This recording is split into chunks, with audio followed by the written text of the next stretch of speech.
Hi friends, hope you are doing well. I am Dr. Ganguly. Welcome to my channel. So today I'm going to talk about the Georg Foster Research Fellowship for Sustainable Development, and this fellowship is offered by the Humboldt Foundation in Germany. And this fellowship has both postdoctoral and experienced researcher components, and essentially one of the aims of this fellowship, or I should say the main aim, is to fund research which is related to sustainable development.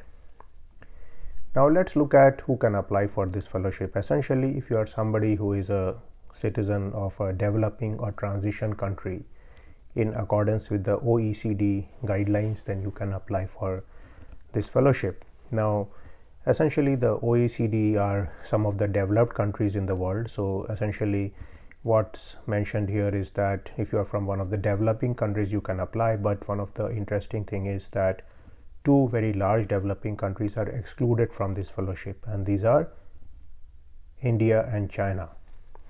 Now, why would they be excluded? I would say that one of the reasons is that they have their own in-house program on sustainability and climate change, which is very big. These countries are somewhat in the realm of being partly developed countries and partly developing countries. Essentially, they are industrializing at a rapid pace, and in many cases they also constitute a large number of people who come under the Humboldt Research Fellowship.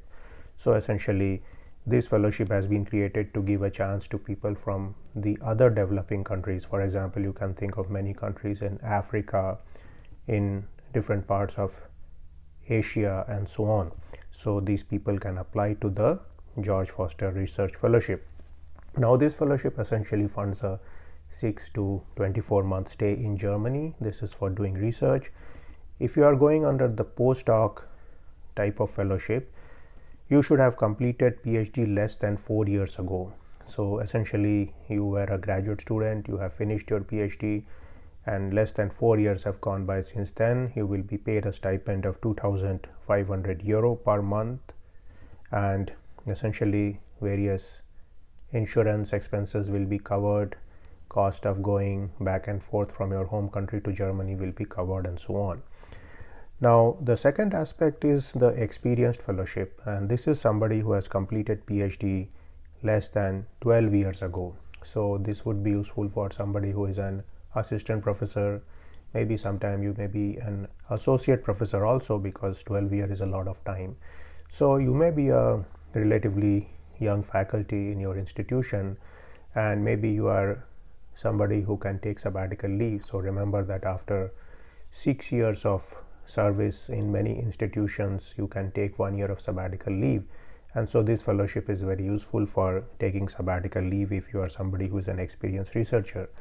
Now this is not only for people who are working in universities, but also there are many people working in research labs who can consider taking a sabbatical. Now if you are confused about this, consult the personal or human resource people in your company or in your institution. Maybe they will allow you to take a sabbatical.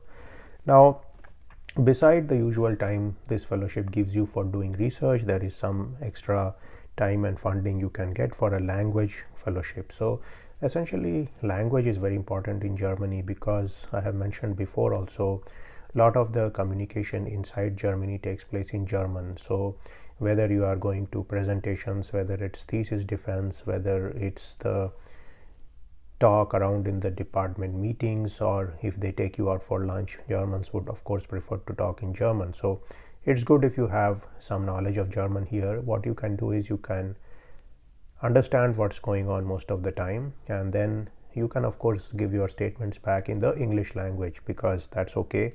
But it's good to know enough German so that you can follow conversations around the lunch tables if you're called for lunch sometime, and also interact with your colleagues and be part of the German society, because that's an important way knowledge transfer takes place. Unfortunately, knowledge transfer doesn't only take place by reading papers, it also takes place through a lot of informal communication which takes place in the corridors or in meetings and so on. Now the important thing here is that the research must be of relevance to your country and region, and essentially it should focus on sustainability. So I could imagine that if you are living in one of the regions which has water shortages, then you could focus your research toward some kind of problem related to water scarcity, maybe water storage, maybe it has to do with rainwater harvesting, maybe it has to do with growing crops with less water consumption and so on. If you are somebody living in a country which is going to be enormously impacted by climate change, and this could be some countries which are going to get submerged because of the rise in the ocean water levels, then what you can do is that you can propose something which helps to mitigate that particular problem. Finally, you could be in a country which is seeing a surge in power requirement because of high economic growth, and maybe the solution to this is not to go for more coal powered plants but to go for solar and wind, and you could direct your proposal towards that direction. Maybe you could come up with methods which combine both solar and wind power and so on. So there are a plethora of possibilities you can think about in terms of climate change and then propose something. Now let us look at the application materials which are required for this fellowship. So essentially you need to write a CV. This is limited to only 2 pages, but there is a separate list of publications, so that takes care of that. You need to get reference letters from some people who know about your work and who can vouch for your strengths as a person in terms of personal and professional capabilities. You need to set out your proposed research. You need to find a host. So remember, finding a host in the German university is a very important and sometimes difficult part of this problem, but generally if you have done a good literature survey in the area, then you can locate people in Germany who are in that area. So you go to Google Scholar, you type in the name of your problem. Suppose you are working on solar panels, then type in solar panels, type in Germany, and see who are the people who have published on this field in Germany.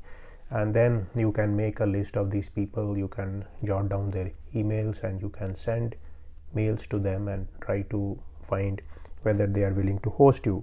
Now, one of the things the Humboldt Foundation gives to these hosts is actually it gives them some money every month. So if you are in humanities and social sciences, your host is going to get euro 500 per month, and if you are in natural sciences and engineering, your host is going to get 800 euro per month. So this kind of subsidy or incentive is certainly very beneficial for the host, and if you want, you can just mention this at the end of your mail if you feel like it.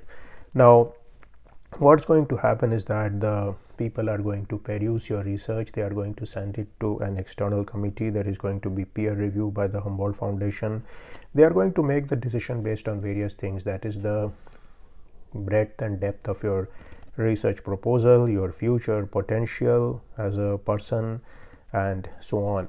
Now generally it is expected that when you get this kind of fellowship, you go to Germany, you get a lot of knowledge, you make a lot of contacts, and you come back to your home country and you are able to implement on some of these technologies.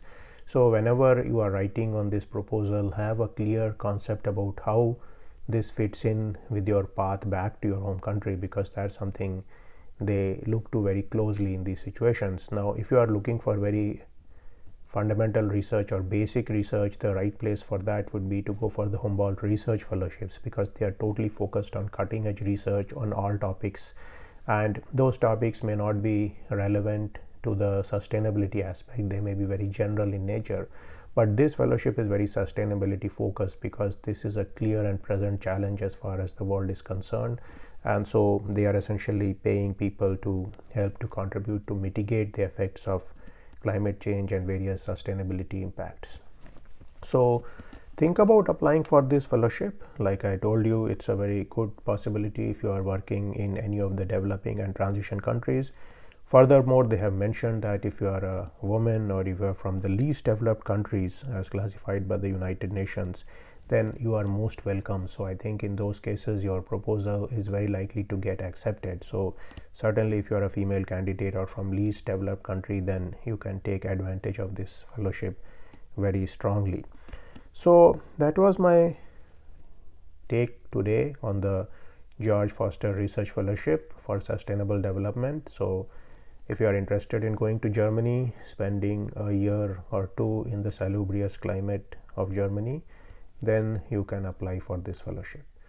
So I will end this video here, and I will see you sometime soon. If any of you have had success in any of the Humboldt Fellowships, please write so in my comments, because the comment section becomes a place which can help people to figure out various case studies which have happened in people's life, because these kind of information is very useful for the future people.